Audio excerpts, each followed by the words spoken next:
When an avoidant comes back, the most dangerous thing you can do is respond with raw emotion first, because emotion is the exact currency that keeps the old cycle alive. Your heart wants to rush in, to show relief, to finally feel chosen, to pour out everything you've been holding back, but the avoidant nervous system doesn't interpret that as love, it interprets it as safety, without accountability. The moment they feel you're still wide open, still available, still ready to emotionally carry the connection again, the urgency inside them drops. They relax. Not because they're evil, but because the risk that forced them to return disappears. They came back partly because access felt uncertain, and uncertainty is what finally makes them confront the possibility of losing you. If you remove that uncertainty immediately by flooding them with warmth, you accidentally teach them that they can return without repairing anything. This is why your first response must be calm, grounded, almost boring. Not cold, not rude, not distant in a manipulative way, but emotionally steady. Think of it like this: you are not punishing them, you are protecting your nervous system. You are showing that the version of you that panicked, chased, and over-explained no longer lives here. Because the avoidant is used to a dynamic where you carry the emotional weight, you ask the questions, you seek clarity, you try to fix what they broke, and their return triggers your old role. But if you step back into that role, you lose the only leverage that can create a different outcome: your emotional independence. A calm response does something powerful. It forces them to take the next step. It removes the shortcut. It stops the situation where they can send one A and receive instant reassurance, comfort, and intimacy. When you reply with too much emotion, you become the reward. You become the relief. And then the avoidant can drift back into half-connection, because they already got what they needed: proof that you're still there. That's why so many people experience the same painful pattern. They come back. You respond with excitement. The connection sparks for a few days. Then the avoidant pulls away again. It isn't because they were lying when they returned. It's because your emotional availability made it easy for them to stay in their comfort zone, closeness without commitment. So your first response should be short and stable. Something like, "Hey, hope you're doing well," or "What's up?" or "I'm okay, hope you are too." That's it. No long explanations. No "I missed you so much." No "I cried for months." No emotional confession. Because you're not trying to prove love anymore. You're testing intention. The first message is not the place to discuss the relationship, the past, or your pain, because if you open that door too early, they will either shut down, defend themselves, or use your emotion as a reason to stay vague. Calmness keeps the power with you, and the responsibility with them. This approach also protects you from false starts. Sometimes avoidants come back out of loneliness, nostalgia, or guilt, not readiness. Your calm response becomes a filter. If their return is real, they will continue. They will clarify. They will make effort. They will show consistency over time. But if their return was only a test, they will fade when they don't get immediate emotional reward. That fading is information. It saves you months of confusion. It proves that what they wanted was access, not commitment. Most importantly, calmness is a new identity. It tells them, without saying it directly, I don't fall apart when you appear. I don't become available just because you're curious. I have a life. I have standards. If you want to be here, you will have to show up with intention. And that energy is what makes an avoidant either step forward or step out. Either way, you win, because you stop giving your heart to uncertainty and start giving it to stability. When an avoidant returns, one of the biggest mistakes is dragging the past into the very first exchange, especially if they have not shown any accountability yet. Because the moment you start explaining your pain, listing what they did, or asking them to finally understand how much they hurt you, you unintentionally recreate the exact dynamic that made them run in the first place, Emotional intensity without emotional safety. And here's the key. It's not that your feelings are wrong. It's that the timing matters.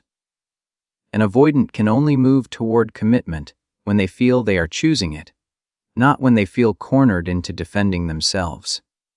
If you lead with the past, you hand them the easiest escape route: shutdown, defensiveness, or disappearing again.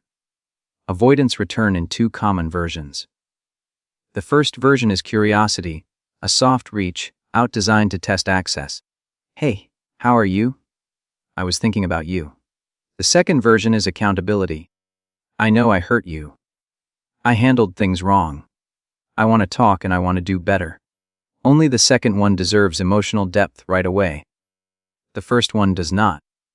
Because if they come back with curiosity, and you respond with your wounds, you are giving them intimacy for free. You are offering the deepest part of yourself, your vulnerability, without proof that they can hold it. And vulnerability without safety becomes a trap. You end up feeling exposed, and they end up feeling pressured, and then the cycle restarts. So the rule is simple but powerful. Do not discuss the past unless they lead with accountability. That doesn't mean you bury what happened. It means you make accountability the price of entry. It means you stop being the one who drags the relationship forward emotionally while they stay vague. You stop doing the emotional labor for both of you. Because commitment doesn't come from you explaining better, it comes from them owning more. If they message casually, you respond casually. Calm, short, neutral. Then you pause. You wait to see what they do next. If they keep the conversation shallow, you keep it shallow. If they want to move toward you, they must bring clarity. And clarity comes in specific statements and behaviors, not in hints. When you refuse to bring up the past first, you create a psychological situation where they have to choose. Either step into truth or stay in avoidance. And that choice reveals everything you need to know. This is where a lot of people panic. They think, if I don't address what happened, I'm letting them get away with it. But you're not. You're simply refusing to relive your pain for someone who hasn't earned that access yet. Your pain is not a bargaining chip. Your pain is sacred information. And you only share sacred information with someone who shows they can respond with care, not someone who responds with withdrawal.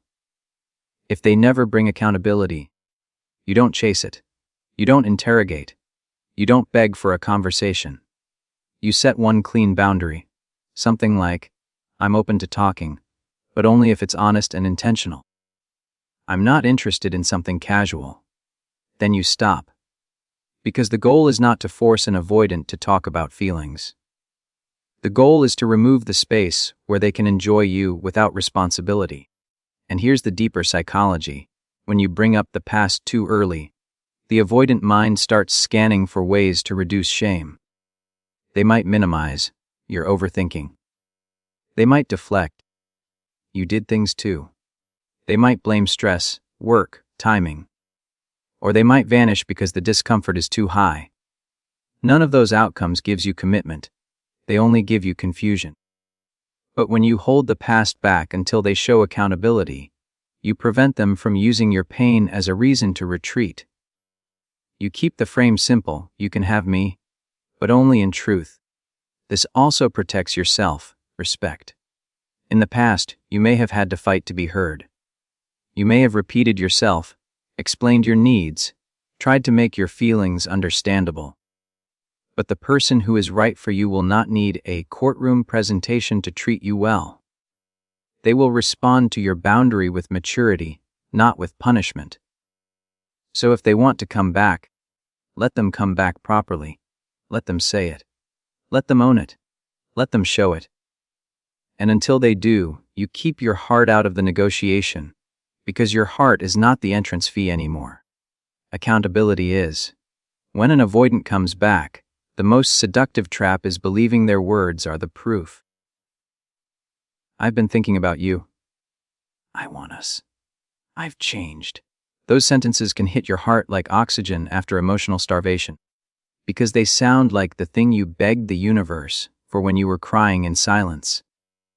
But the truth is, avoidance can speak beautifully in moments of loneliness and still collapse under the weight of consistency.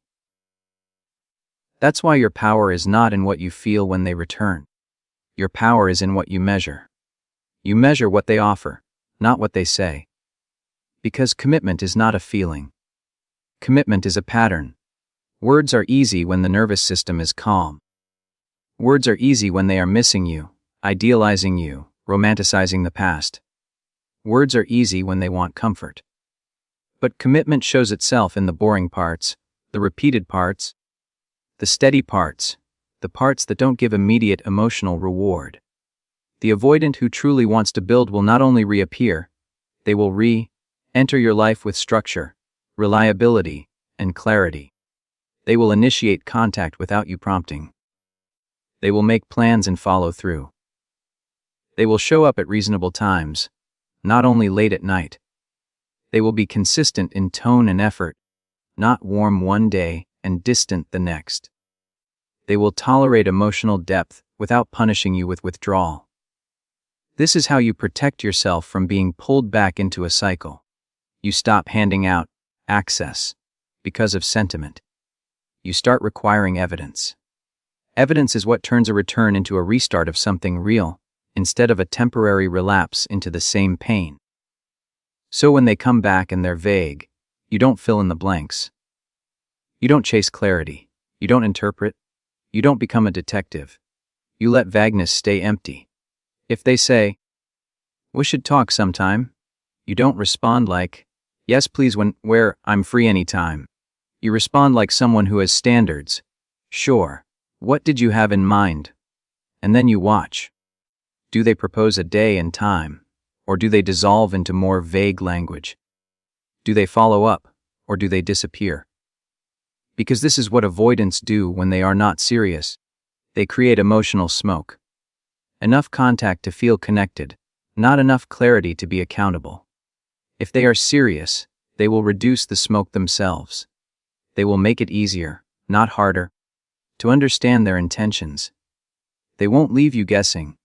They won't keep you on a slow drip of contact. They will move toward you with steady actions. And even if they're nervous, even if it's imperfect, the direction will be clear forward. Their effort will not be dependent on your reassurance. It will stand on its own. This is where people usually break, because waiting to see behavior feels terrifying. Your heart wants certainty now. But the fastest way to waste months is to accept words as proof and give access before the pattern changes. Avoidants can feel commitment and still avoid commitment. They can miss you and still not show up. They can want you and still keep one foot out. That's why you don't punish them with anger. You simply slow the pace. You don't reward the return with instant closeness. You let closeness be earned through consistency. And consistency must be tested over time, not over 1 week of intense attention. Many avoidants return with a spike of effort because it's fueled by novelty, anxiety, or guilt. The real test is what happens when the initial emotion fades. Do they still call? Do they still initiate? Do they still make plans? Do they still communicate like an adult? Do they still show up when life is busy, when they're stressed? When the relationship starts feeling real again? Because commitment is proven when it's inconvenient. So you become a calm observer. You don't treat their return like a miracle. You treat it like an interview. Not cold, not cruel, just clear. If they want partnership, they must bring partnership energy. If they want access, they must bring responsibility. If they want you in their life, they must build a life where you don't have to beg for consistency. This is how you stop the cycle, without trying to control them. You don't chase, you don't argue. You don't plead. You simply watch what they offer. And whatever they repeatedly offer, that is the truth of what they are capable of. A boundary only works when it is simple, spoken once, and backed by real behavior from you. And when an avoidant comes back, this is the moment most people either regain their power or hand it away again. Because the avoidant often returns in a fog, testing. circling, keeping things light, wanting warmth without weight. If you allow that, the relationship becomes a situationship again, full of almost, full of mixed signals, full of you reading between lines while they enjoy the comfort of your presence. So the fourth keynote is this: you state your standard one time, calmly, without fear, and you stop negotiating your needs like they're too much. The reason this works is psychological. Avoidants thrive in ambiguity, because ambiguity lets them receive closeness without commitment. It gives them plausible deniability. If you ask, "Where is this going?" they can say, "Why are you rushing?" Or, "Let's not label it." If you express pain, they can say, "You're making it heavy." Ambiguity allows them to stay connected while never fully being held accountable. And if you want commitment, you have to remove ambiguity, not with pressure, but with clarity. Clarity looks like a single sentence that closes the old door and opens a new one. Not a speech. Not an emotional essay. Not a list of everything they did wrong. Just a clean standard. Something like, "I'm open to rebuilding, but I only do intentional and consistent now." Or, "I'm not doing casual contact. If you want to be in my life, it needs to be real." Or, "I don't do on and off anymore. I'm open, but only if we're moving forward with consistency." When you say it like that, you aren't begging. You aren't threatening. You're simply stating the rules of access. But here's the part that makes it powerful. You say it once and you don't over-explain. The moment you start explaining, you start defending. And the moment you start defending, you place yourself below them, as if your needs must be approved. Over-explaining also gives an avoidant too many points to argue with. They'll pick one sentence, twist it, and suddenly you're in a debate. You don't want a debate. You want a decision. So you keep it short. You keep it calm. You keep it final. And you don't say it with an anxious energy that secretly asks, "Please don't leave." Because avoidants can feel that. They can feel when your boundary is a bluff. They can feel when you're afraid you'll lose them if you hold your standard. That fear makes your boundary porous, because they know they can push and you'll soften. The power of the boundary is not in the words, it's in the energy behind it. The energy says, "I will be okay with or without you." That's what forces a real response. Then you watch what they do. A serious person doesn't punish your standard. They don't make you feel guilty for having one. They may feel nervous, they may need time, but they don't turn your boundary into an argument. They respond with respect, curiosity, and effort. They ask what consistency looks like. They propose a plan. They show up. An avoidant who only wants comfort will respond differently. They will try to keep you in the fog. They will say, "Let's just see. Why can't we just talk? You're being intense. You're pressuring me," or they'll disappear. And as painful as that is, it is information. It tells you they didn't come back to build. They came back to soothe their loneliness. So you don't chase the answer. You let their behavior answer. If they step up, you move slowly and keep observing consistency. If they stay vague, you don't keep entertaining the contact. Because every time you reply to vagueness, you train them that vagueness is enough. Every time you accept crumbs, you teach them crumbs work. But when you calmly state your standard, and then stop feeding ambiguity, you remove the reward for half effort. This is not about controlling them. It's about protecting you.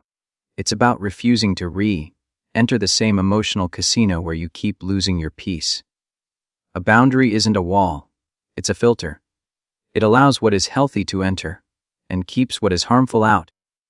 And the moment you stop negotiating your needs, you become the kind of person an avoidant has to either rise to meet or walk away from, if you want an avoidant to commit, once and for all. The most counterintuitive truth is that you cannot chase commitment and still get it. You cannot beg for certainty and still receive certainty. You cannot cling to someone's potential and still be treated like a priority. Commitment only happens when the avoidant realizes that access to you is not guaranteed And that realization only lands when you are genuinely willing to lose them. That is the fifth keynote. Be willing to lose him to gain him, not as a game, not as manipulation, but as an inner decision that your peace is more important than someone else's indecision. Avoidants are highly sensitive to the emotional power balance in a relationship. When they sense you are afraid to lose them, they unconsciously relax into that. They may not do it intentionally, but their nervous system reads, "I'm still safe. I can keep my distance. I can take my time, because they will stay." Your fear becomes their cushion. And the worst part is, the more you try to secure them, the more they feel pressured, and the more they pull away. That's the tragic loop. Your love becomes the very thing that triggers their retreat. So the only way to break that loop is to remove the fear underneath your behavior. You have to reach a point where you can say, honestly, if you can't show up consistently, I will not be here, and I will survive it. This doesn't mean you become cold. It means you become anchored. It means you stop treating their return like a rescue, and start treating it like a choice you are evaluating. When he comes back, you do not collapse into the old role of the grateful person who finally got attention. You stay in the role of the person who values herself enough to require stability. And when your energy is truly anchored, you don't need to threaten. You don't need to punish. Your calm becomes the boundary. Your standards become the language. Your willingness to walk away becomes the pressure, because it's real. Being willing to lose him also protects you from false commitments. Some avoidants will commit verbally the moment they feel you slipping, just enough to secure access again. They'll say what you want to hear, promise change, talk about the future, and then once they feel safe, the old pattern returns. So your willingness to lose him must come with another key piece. You don't accept promises as proof. You accept consistency as proof. You move slowly. You let time reveal truth. Because real commitment doesn't show up as a dramatic declaration. It shows up as repeated effort, without you having to beg for it. This keynote also changes how you handle their push-pull behavior. If he steps forward and then retreats, you don't chase the retreat. You don't demand reassurance. You don't panic, text. You simply return to your standard, calmly. I'm not doing on and off. If you want this, it has to be consistent. Then you step back again. When you do this, you teach the nervous system something new. You teach that pulling away does not create pursuit. Pulling away creates distance. And that's the only consequence an avoidant actually feels, not your anger, not your tears, but your absence and your self-respect. Most people struggle here because part of them still believes, if I'm too firm, I'll lose him. But that's exactly the point. If firmness makes him leave, then he was never offering commitment, he was offering access. And access without commitment is what broke you. So your willingness to lose him is not a threat to love. It's a protection from repeating the past. It's you choosing not to sacrifice yourself to keep someone comfortable. And if he is capable of growth, this is what finally pulls it out of him. Because he meets a version of you who is no longer available for ambiguity. He meets a version of you who doesn't chase, doesn't beg, doesn't bargain. He meets stability, and stability creates a choice for him. Either he rises to meet you with real consistency, or he exits because the fog no longer works. That's why this keynote is so powerful.